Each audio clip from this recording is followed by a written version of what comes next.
आज तुम्ही कोणाला पॉझिटिव्ह एनर्जी दिलीत का हो? नाही? तर मग हे 5 सेकंदाचं व्हिज्युअलायझेशन तुमचं उत्तर बदलून टाकेल. प्राणिक हिलिंग मध्ये आपण असं म्हणतो की एनर्जी फॉलोज द थॉट.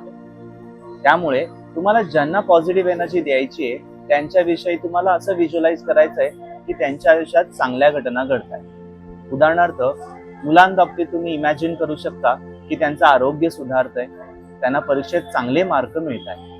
तुमच्या हस्बंड किंवा वाईफ विषयी इमॅजिन करा की त्यांच्याबरोबर तुमचं रिलेशन इम्प्रूव्ह होत आहे, त्यांच्या करिअरमध्ये त्यांची ग्रोथ होतीये.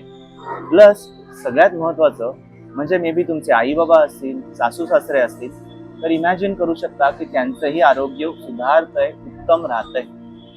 जेव्हा तुम्ही पॉझिटिव्ह इमॅजिन करता, व्हिज्युअलाइज करता, तेव्हा तशा प्रकारची एनर्जी तुमच्या ऑरातून त्यांच्याकडे जाते. त्याच्यामुळे त्यांना पॉझिटिव्हिटी मिळते.